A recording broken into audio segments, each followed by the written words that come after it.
Good evening, good evening, good evening. Hello from me, Jan. Hello from Stevie.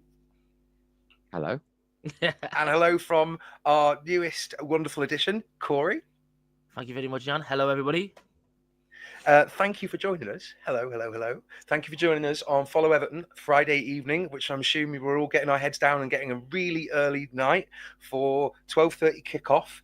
Lunchtime, lovely sunshine, resplendent. Another display of pride and passion in the grand old lady as we face, dare I say it, I don't want to incur the wrath of Goldstein and some online people, but a Man United in decline.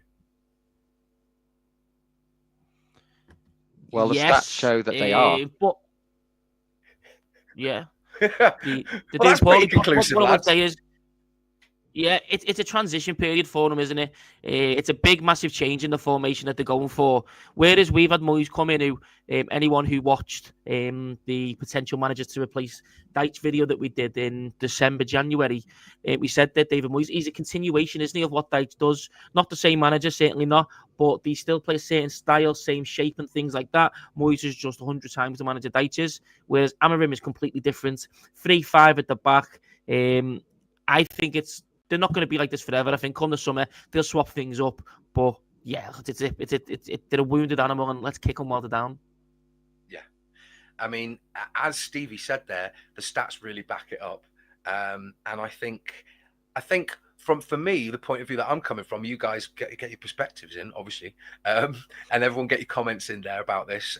Are we going to see a dominant display? Because there's issues here to talk about the possession, but some of Man United and our common collective recent games have been, well, primarily what we can look at is Spurs, Leicester, Palace, Liverpool, maybe Bournemouth, although we played them in the Cup and the United last played them in the cluster of games just before Christmas. And then there was the Brighton game.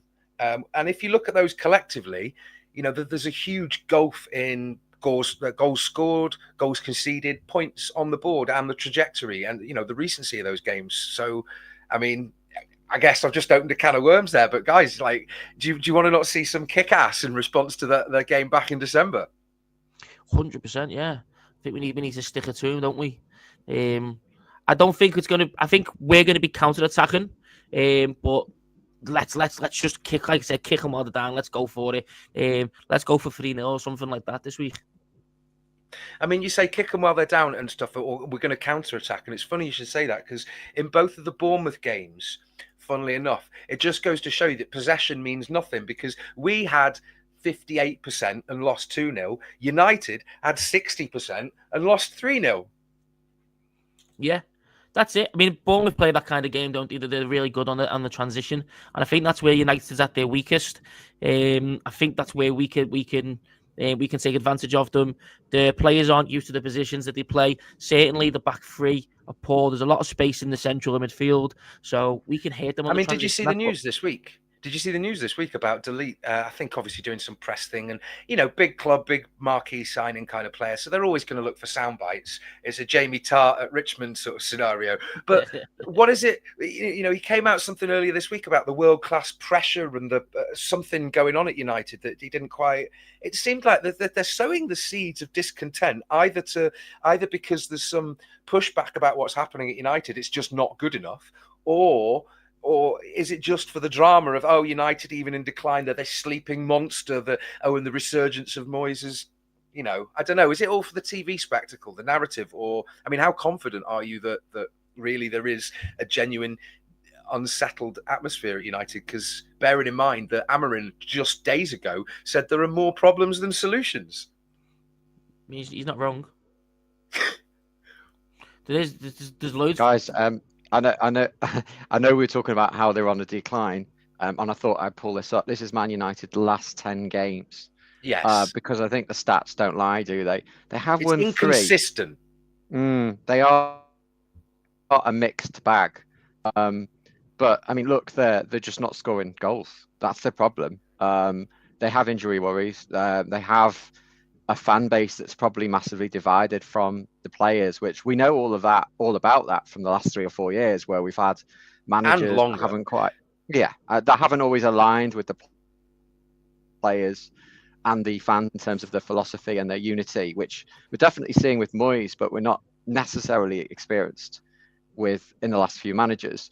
But Man U were in a mess. That they did put a bloody good performance in at Anfield, which felt like their cup final. I don't know whether you remember, but they really haven't done an awful lot.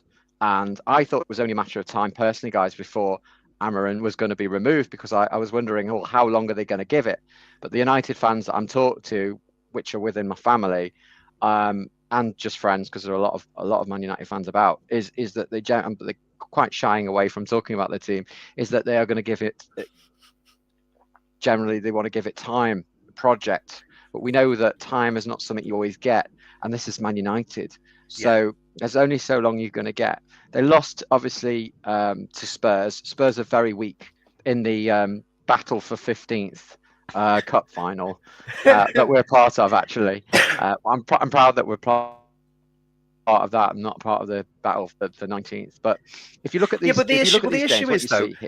But the issue, even if you talk about the Spurs game, is as I've said, maybe I'm a broken record about this, but Spurs allow teams to play an open game of football predominantly. You know, sometimes more often than not they'll play football, and that's why we won 3-2. You know, it's not necessarily reflecting the game because they got the late goal, we were on top, but then there was a shaky period. But you know, they lost 1-0. There was a Maddison early goal, and United had 44% possession, and I mean, okay, they were away and we were at home, but you'd still think you expect more from United. You can see why the fans have been frustrated by that.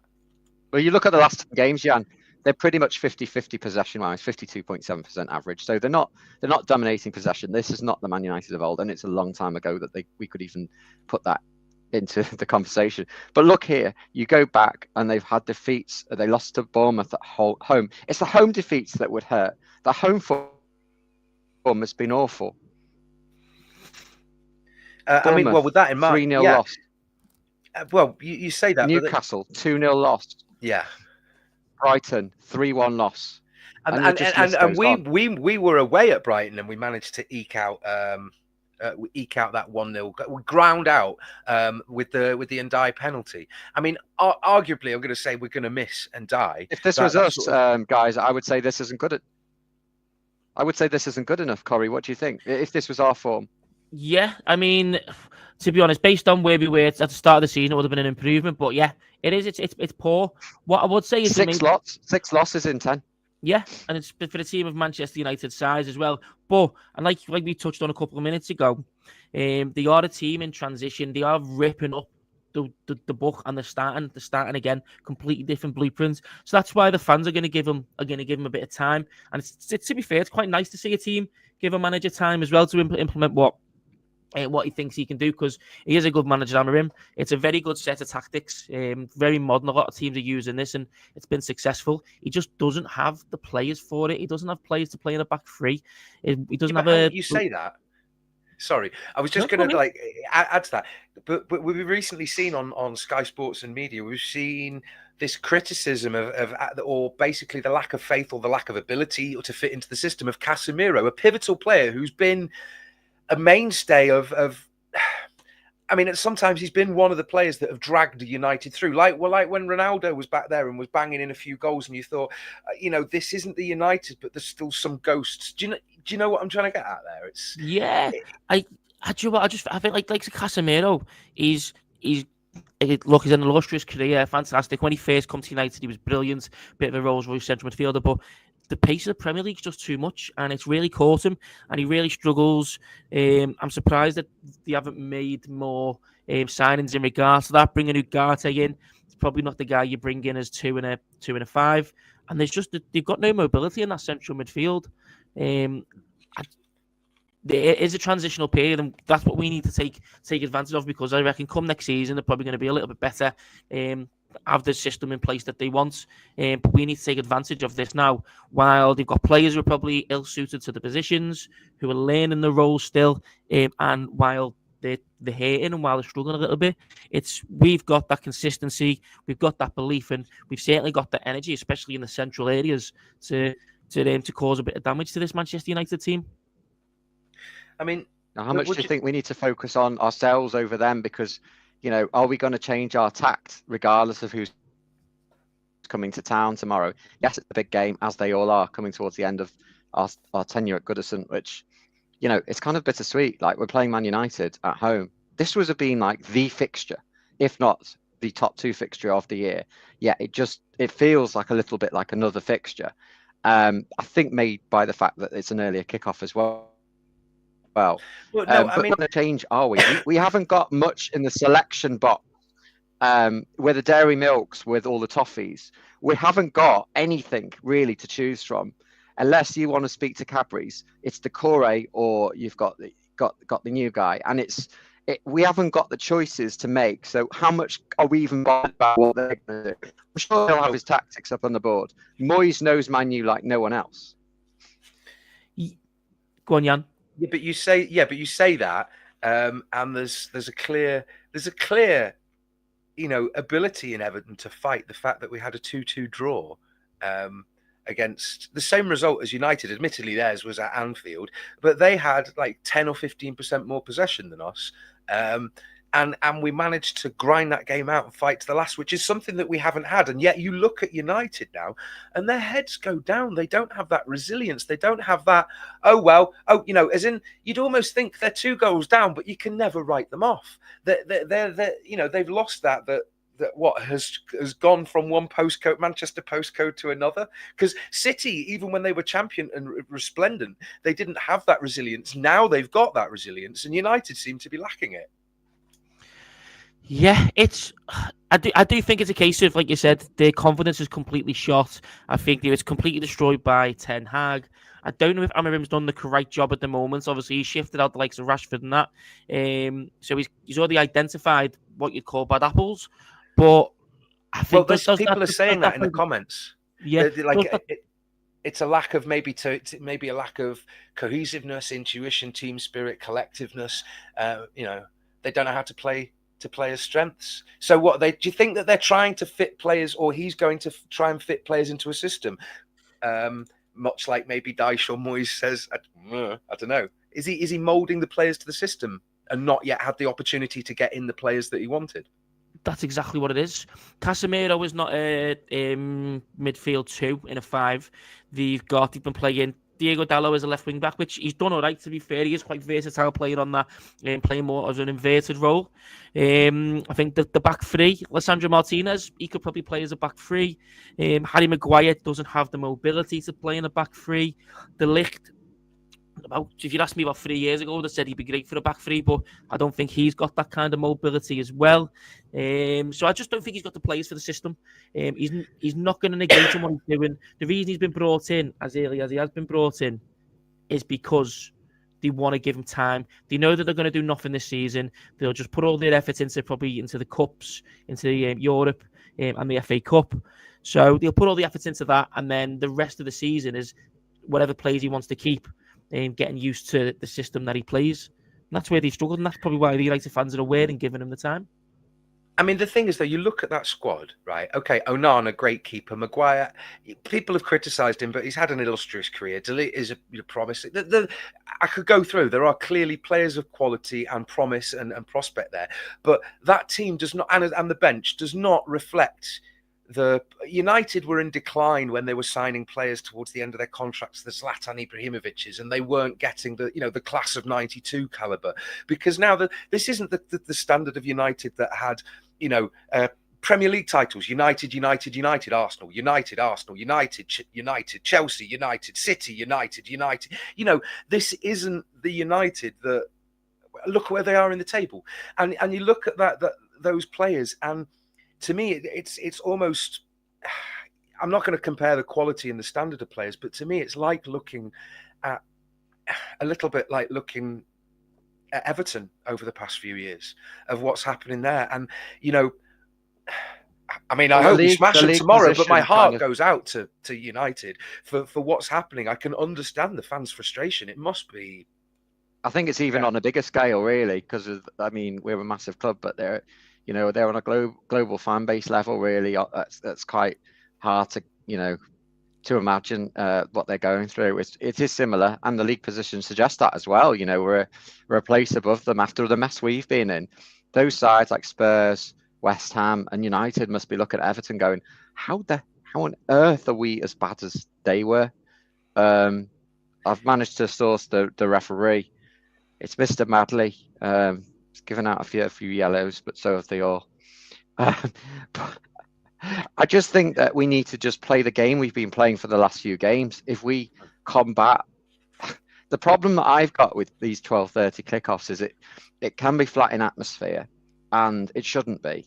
And if we don't get on top of it early, and they get on top, they've got their fans singing, we're quiet, everyone's kind of having a cheese pie, and it's what it's flat. We need to make sure that the place is bouncing. And to do that, we need to carry forward the momentum from the Tarkowski goal. And I'm hoping anyone watches this gets behind the Blues tomorrow to make sure that the atmosphere lives up to the expectations that we hope that it will. I mean, what I think is really interesting for me is as you say, that contrast and the difference in mentality. Because with Man United being on the decline in terms of form and results, inconsistency, sliding down, and we're picking ourselves up. It's the same euphemism or metaphor analogy when you're in a football match and you draw from a winning position or you draw from a losing position, and it's the mentality shift. It's what my dad said for years, and I'll share this. I don't often say this, but my dad always said it's incredible the number of times when there's a penalty shootout that the team that miss first go on to win. It's disproportionately when you look at the advantage that the team who are ahead, and it's just quite interesting then to look at that psychology, because it was brought up in the press conference today that in theory, are we just 2 games away from, or 2 wins away from safety? And yet we can quite confidently say, no, that's not good enough. I wouldn't take 2 wins. Play them all out. Spin the wheel. Yeah, I mean, momentum is absolutely enormous, isn't it, Corey? In sport, of any description, tennis, snooker, anything, you could just pick up anything and say that is key. And we've got momentum, and they haven't. Yeah, I think the momentum breeds confidence. Confidence gives you that. We talk about marginal gains, and I've probably said this about 5-6 times previously when we've been struggling for confidence. But when you've got momentum, you've got confidence. You give that extra 0.2%, which is what gets you the marginal gains. You go in with a tiny bit more confidence than the person you're going up against, which gives you that which wins you the 50-50. You strike the ball with more conviction, which means there's less room for error. So yeah, momentum is certainly important. We'll keep that up. I mean, Manchester United are missing it, and again, let's like you've said, let's go at them. 12:30 kickoff. Yeah, let's not have a lie in. Let's not be sleepy. And go for it. Use that momentum and bully them and beat them in the transition. I mean, that's what you say, the confidence, because Moyes said in his presser today is, it's not about coasting to safety. It's every win's difficult, and it's just about keeping the momentum going. But I mean, we can see that sort of momentum building, and the difference in the points that we've accrued under Moyes. I mean, Beto, as was mentioned, 4 goals in 3. You'd snap anybody's hand off for a player, just considering our situation and what you might consider equivalent to an emergency signing like Alcaraz. He's come in after various other reasons that he hasn't played, maybe not ready, whatever, yada yada yada, and he's almost scoring for fun. Well, scoring because we bloody need him to, but it's just great to see. And I mean, 11 years ago, we're seeing we're almost seeing that mentality when the players score and when the players approach. It's not the heads down. It's almost like the Everton that didn't have David Moyes poached away from them. It's still hard to get your head around our side and what's been going on. Beto is kind of the epitome of it all. I feel like he's got the Midas touch. Like, he'll take any chance now. Like, balls they're going in, but they're just going through the legs and all sorts of stuff that just would never have happened. But he's at the right place at the right time. He's a workhorse, isn't he, Corey? Yeah, he is. He's a grafter. He's not got a great touch on him, but he's a grafter and he will create them chances for himself by fighting. Moyes said in his press conference that the only thing he's really said, or Julia Bould mentioned that he's taking a lot more shots centrally, which is good. He's in the position he should be. Moyes said he's told him to be in that position and he's told him to stop taking shots from as far out, get closer to the goal. So he's working hard. He's got the confidence. He's getting into the better goal scoring positions. Probably the same stuff as Ancelotti told Calvert-Lewin years ago. And that's it. It's performance, it's chicken and egg what comes first, but once you get one rolling it starts to work and you just need to be consistent and keep that going and keep supplying them with chances, and I think he should do well against this Manchester United back line tomorrow. I mean, I think with that might be a good juncture to sort of turn to the sort of team selection and player availabilities and injuries, because it's worth recapping, there's no change, but it's such a big situation, and Ndai's still out, Patterson's out, Chamiti's out, Coleman's out, just no change. And we're probably going to see a very similar team. It's just that Doucouré is now eligible. So the question is, do you bring him back in, or do you leave Alcaraz on and just see how it goes? Or do you jiggle? Do you take somebody out, or not bring Ashley? I don't know. What do you do? I'll let you go first, Stevie. It's a selection headache that I've been thinking about today, amongst everything else that I've been going on. That's about the only selection headache we've got. Can I just caveat that I find it hilarious that considering our squad and the player acquisitions or lack of, and the number of injuries, that we're actually seriously discussing a selection headache. So, but it is, isn't it? Let's be honest. It is, because the reason why I explain. I mean, I'm sure lots of fans will be on the same page here. Alcaraz was superb against Palace, and he scored the goal, and he looks like he's the player that might provide the creative spark. Doucouré was just immense against Liverpool.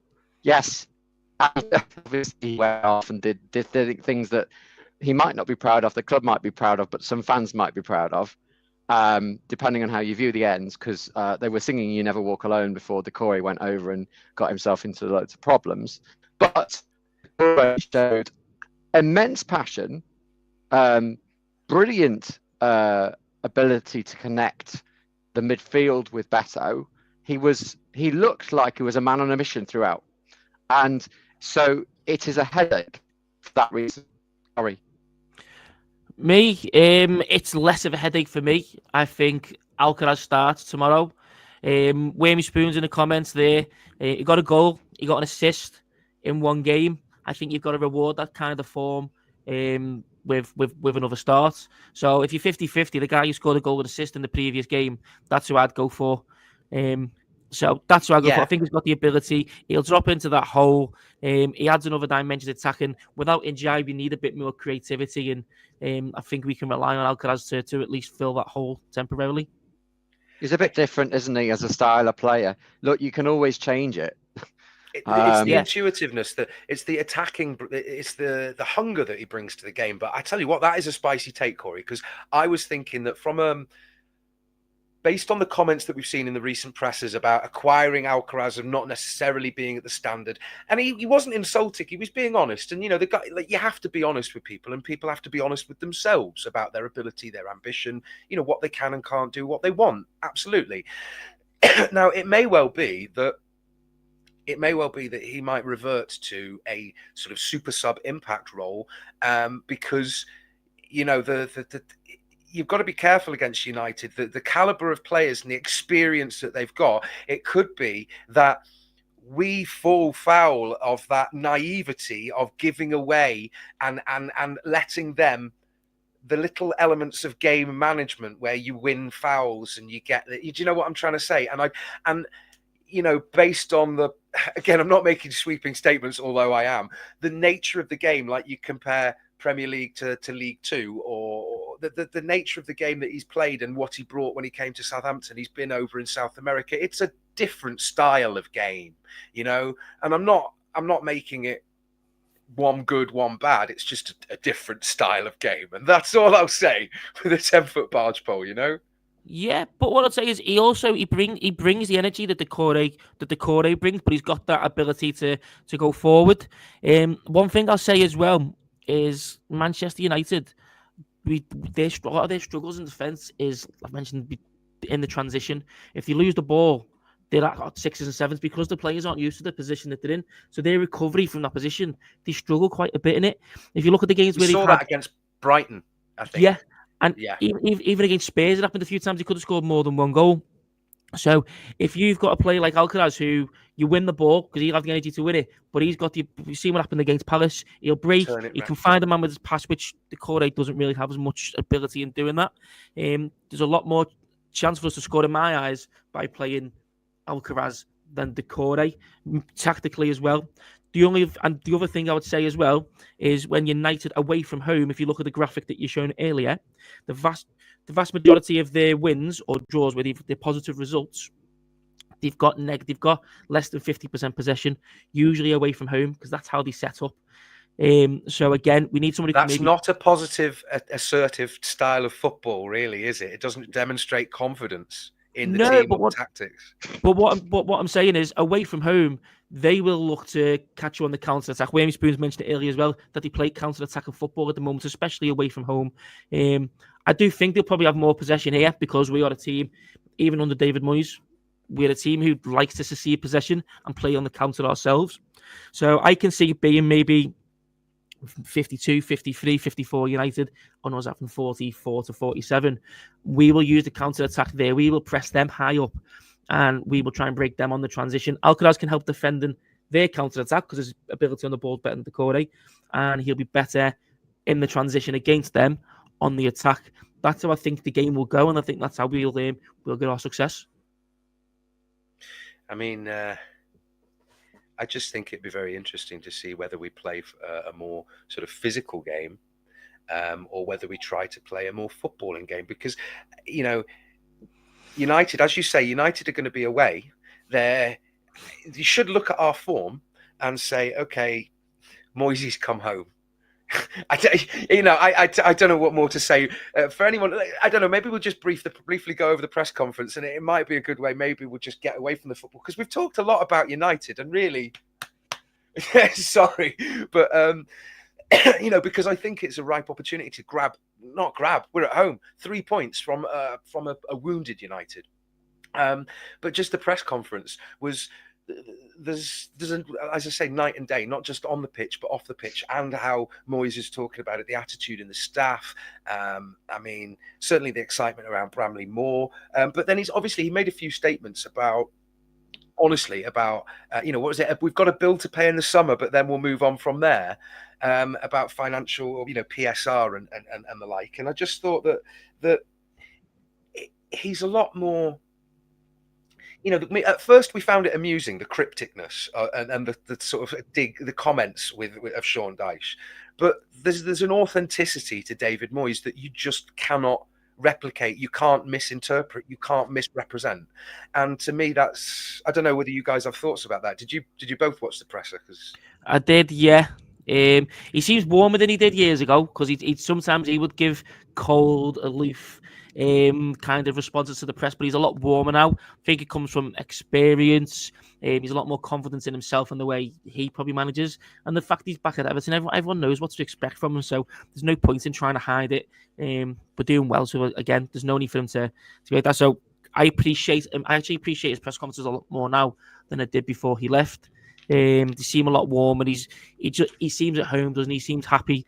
And obviously that's rubbing off on the fans as well in terms of our calmness, and you'll get a lot more time from us. I mean, in being very honest, he was also quite full of praise for Jared Branthwaite as well, and raised the issue of his potential sale. Well, only because it's in the dialogue of the media, his potential sale in the summer. But what was it he said? Well, bring a big bag of money. Yeah. I mean, that's what we want. Sean Dyche would have been half selling him at that point, wouldn't he? You know what I mean? Doom and gloom. Well, we have to pay bills, so if someone wants to come in with a decent offer, obviously we've got youngsters in the side. No. And that's it. Whereas Moyes will probably fight to keep him. I think if we do well and get in good form, it gives us more chance of keeping him as well. I think he'll probably unless a team comes in for him like a Manchester City, I think Who was think the he stays defender next that season. United bought instead of because they didn't want to pay Lenny for Yoro Branthwaite? of I think it was of Lille. Okay, how's he doing? He's not. I mean, he's not been terrible, but he's not really set anything alight. Like everyone in this Manchester United team, they've all shown they've probably got some sort of ability, but they're just really, really struggling and playing poorly. Unless that was a rhetorical question, in which case I'm sorry. I understand now. It probably was, yeah. Not as well as Jared Branthwaite, I think. Yeah. Sorry, mate. That's okay. That's all right. Swing and a miss. Yeah. It's just, I mean, to be fair though, he talked about his upbringing, about having to fight for everything, and he's been quite open and honest. His return to Everton, why he called it the People's Club, and I think there's been a bit of scrutiny for David Moyes under his return. It's what were the circumstances, and while a lot of people maybe swept it under the rug and didn't discuss the nature of his departure, they've sort of shone a light on it, but done so in a respectful way. Because, admittedly, 11 years, and we've had 6, 7 managers, more, 8. How many managers? Christ, 6, 7 in the last 5 years. I give or take a few caretakers, which are in addition to that. I think Moyes has got the media rapport that as somebody coming back, it just fits like hand to glove. They know when he's joking, they know when he's serious, they know how they can tease him, and they know what they can get out of it. And he's got just amazing acumen from 700 games of management that he looks like a perfect person to interview, because he won't just keep a stern face. He'll say it as it is, but he'll also give you little nuggets. And then he left a little bit dry humour about some friends over the park that he's thinking is he going to get most salary? Well, he said, yeah, players running out of contract this summer that aren't too far away from here. A reference to Van Dijk and was it Salah? Alexander, isn't it? A massive wind-up, continued wind-up. I mean, look, that derby's going to be spicy at Anfield, isn't it? Not far off, 2nd of April, I believe. But that's our murderous month, isn't it? The April Fool to begin with. It's like the mirror of December, where we have like everyone: Arsenal, City, Liverpool. I think we've got everyone that month. We've had that, but we've had Decembers like that so frequently, and it's just been like, are you trying to make it a very, very, very blue Christmas? Every bloody year it's been, and if not that, it's been like away at Arsenal. I'm just putting up some of the comments here. It's lovely to see. Peter thinks it could be a reverse of the 4-0 we had at the 1st of December. Ian seems to think we're going to have to go for the jugular 3-0 up there. Oh, yes, there is that. And Wormy said if we go at them, they'll crumble because they're frail, especially at the back. 3-1. Yeah. All right, I prefer 3-0 Wormy, but I'll accept it. I think we're due a clean sheet, aren't we? Right. Our Pickford gets really frustrated when he doesn't get a clean sheet. You can see how disappointed he is when we can see Pod. So he'll be. I had to say, I don't know if any of you saw any of the little media that's been doing the rounds on social and stuff. And there was a young lad who went to Finch Farm in the week and met all the players in the morning. And do you know what I found quite alarming? Every single player has a black car, apart from one. And I swear it's like a BMW 5 Series, or it's like it's going to be some sort of. Okay, I shouldn't do that. I'm just looking at it. What I'm basically saying is it's a nice car, but it's in a colour very close to Everton blue, or as close as you can get with manufacturer's colours. It's Pickford, and you can tell he's bonkers, man. You could tell it. Yeah, easy. I love watching him. Kind of goalkeeper where everyone else, other fans will hate him, but the way he just reacts, the way he reacts to the Newcastle fans, everyone, I love him. He's pure cinema, isn't he? You know what I mean? So boss for the cameras, and he does not get the respect he deserves, basically because he had a shaky couple of years when he was young for a goalkeeper. He's in his prime now. He's smashing it. And he had a shaky couple of years when there were 1 or 2 contenders for his England spot. Oh no! Yeah.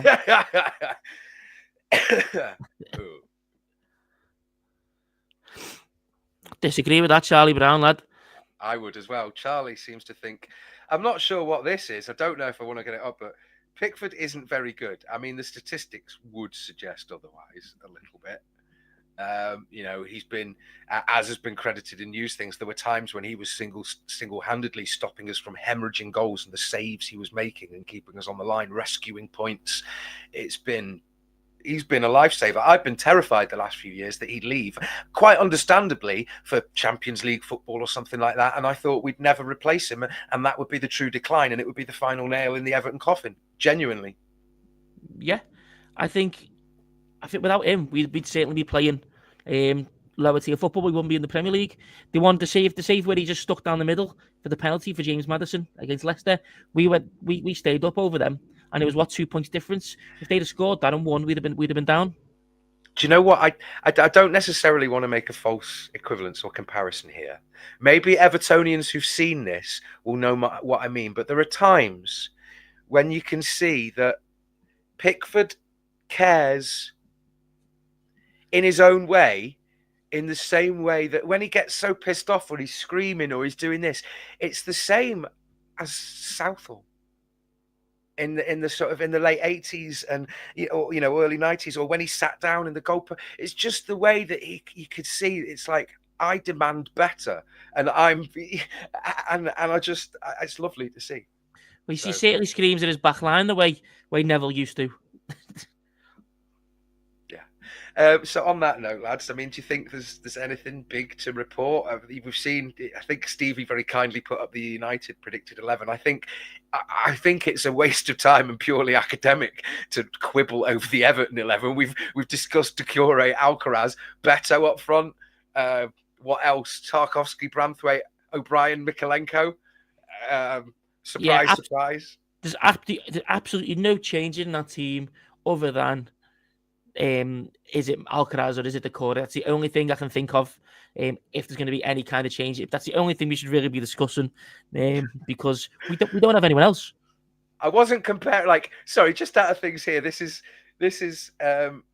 I was not comparing his skill level, because Neville Southall for many years was the undisputed best goalkeeper in the world, and he seemed like he had a magic carpet underneath him. I am not comparing that. I'm saying the level that he cares and his impact on the team. The fact that Southall in the 90s probably kept us up, although I can't remember with perfect clarity, but we were and at times. I remember it pretty well. Yeah. He was often stretching for the ball that was behind him with his enormous frame and reach. Pickford also brilliant. So was Tim Howard. So was Nigel Martin. There's been some great goalkeepers for Everton in the last 20 years. If you are, Myra was all right. Yeah, Myra was good as well. Simonson. Yeah. I think Nigel Martin was massively underrated for how good he was. Richard Wright. He was instrumental when we finished fourth. But Pickford's aggression, sorry, Richard, well, let's not even go there. But yeah, I think, because we'll easily segue onto Nyarko, because it's the same era, isn't it? From there on. But yeah, no, I think there's been some great keepers, and I think Pickford is probably up there, if not the best of them since Southall, because he's just no. I'm sorry, he's not quite surpassed Tim Howard for me yet. Really? Oh no, I think Pickford's done a lot more and better than Tim Howard. No, yes, and there's an argument to compare them and stats and all that kind of stuff. But I'm sorry that the fact that Tim Howard was in that team and just how the guy, I can't. Shut up. Fuck off. Oh, no swearing. Sorry. It's after the watershed. It's Tim Howard. Right. The debate will linger on. I'm sure that is a great topic for a post-season show. Right now, match in hand is what the score's going to be. If anyone even gets to ground on time, because these early kickoffs do catch people out. Wait, are we? Hang on. Is it I don't know exactly what's happened. Is it now going full? Was it just for the derby, or are we meeting the coach for every sort of match now? And stuff? There's no coach welcome. There's no coach welcome for this. It was just for the derby. Yeah, there's no coach welcome for this. Oh, I'd just like to say What, with that a bacon butty or something? I've received a message off a friend. It might be a wind-up because he's a Red who's apparently watching this, who just said Howard's better than Pickford in his opinion. Yeah, well, I think what we're going to do is I think we're that actually going proves to have a you're show wrong, on Jan. this. We will be having a show on this. I can guarantee you're going to have a show on this with all three of us, and it is going to be statistical led as well as some particular Right, okay, moments all right. of glory. If look, Neville, Tim, Jordan, if you're watching, I would love to have you all three on the show to battle it out. Well, maybe not battle it out. I think we should fairly say that both have been amazing, and many Everton goalkeepers have won the shirt with pride and aggression. Some better than others, and those are definitely two. I was very lucky to see Southall, being an early '80s kid, and my God, he basically, wow, he made some stunning saves. The one that springs to mind was the semi-final against Spurs in '95, where he saves from Nethercott and then Amakachi scores at the other end. That was the turning point in that semi-final, and that's the best game I've ever been to. Yeah. No. So this for me though just epitomises it, because Tim Howard was at United. And he was only ousted a little bit because they went a big money spending and got, was it Van der Sar or someone in place of him, right? But for me, it's the impact that Everton have on these. I mean, because Pickford could have gone, and he didn't. And for me, it just shows you though that sometimes, as Moyes pointed out, it's the fans that have made an impact. I'm not getting credit here with the stream and stuff, but it's the 1878s. It's the kids who still, after having met the players 100 times, still want to go to Finch Farm and meet them in the morning because they're their heroes, but more than anything, regardless of how wonderful he played, I just think that Neville Southall is a wonderful human. But I will just say on this, I just think he's a wonderful human being anyway, because when I was going through a particularly bad time, I happened to be in an event that he was there, and he was just doing his own thing. He could have left and whatnot, and he spent a good 45 minutes sat next to me, actually genuinely human being to human being, caring and talking to me. And that's a common denominator. You can see it in Seamus Coleman. You can see it in, Alan Ball. Once Everton has touched you, nothing's the same. And look at how Tim Howard talks about Everton. And does he talk about United that way? No. Speaking of legends, just a shout out to say at half time, if anyone kind of escapes early to go and get their pies and beer, there is going to be something on the pitch where some Everton legends who are going to be engraved in folklore at the new stadium are going to be presented with recognition. It should be and that the includes 87. Andy Gray, Bracewell, and a couple of others I haven't got to hand. It's been a long week. Yeah. So make sure you're kind of there to applaud them, because it's quite easy to just escape when it's 45 minutes and then disappear and miss that. So anyone who's there, because that just adds more to the atmosphere, and you can eat your pies while you're at the seat and just give them the big shout out that we need as they go towards the new season. It's well deserved, isn't it? Yes, it is. And go on, my mate. No, carry on. I was going to say, on the topic of Everton greats and also Neville Southall, hopefully at the new stadium, I would love it if Big Nev got a lot more recognition. We understand the falling out that he had he was with the previous regime. Didn't really get to go to games. So if he hopefully gets to go to more games, on TV a lot more, he gets recognition. Maybe it's a mural or a statue or something like that for Everton's greatest ever goalkeeper and one of the greatest ever humans as a person to play for Everton as well. So biggest amount of respect to Neville Southall. Hopefully he gets a lot more recognition at the new stadium. Yeah. So but Big Nev, if you're watching, give us a shout out. But wait, sing along. Everton, we love Everton. Everton, we save your voice for tomorrow. You might be the only one singing at that time. What? You do know all this, don't you? Yeah. Okay. Yeah. The coach back. And all that. And we love our Howard Kendall. Well, hopefully I was just thinking about this. I was thinking at what point, how many games to go, is there going to be continuous singing? I wonder if the last game against Southampton will be continuous singing. I hope it is. But it can be very flat. That's what we need to avoid. Anyway, without further ado, I think we are being, well, we're heading towards injury time in the first half here, and I think score predictions are probably upon us. Yes. Thank you for 3-0. keeping me on track. 3-0. Yeah. Who? Oh, the Ev, obviously. No. Who? Oh. Beto with 2. Alcaraz with 1. What about yourselves, boys? I'm going 2-0 Beto. Both Beto? No, I don't know about the second goal. Maybe a penalty. Who's on penalties? Beto. Beto then. Beto both. Ghana? Wouldn't be No. surprised. It was in Jai previously, so we don't really Yeah. have a definitive penalty taker. I know he missed one. Maybe But Mikalenko? Wait, is Charlie Brown Jack? You know Lee Ty back heel, who does very dry things. Where he's like, if for Evertonians watching, Beto could break the record. If he scores 7 hat tricks today.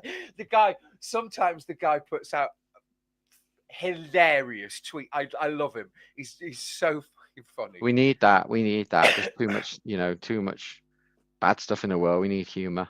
Jan, what about you? I don't know. I get paralysed by overthinking. I'd love to say 3-0. First goal early, corner after dominating.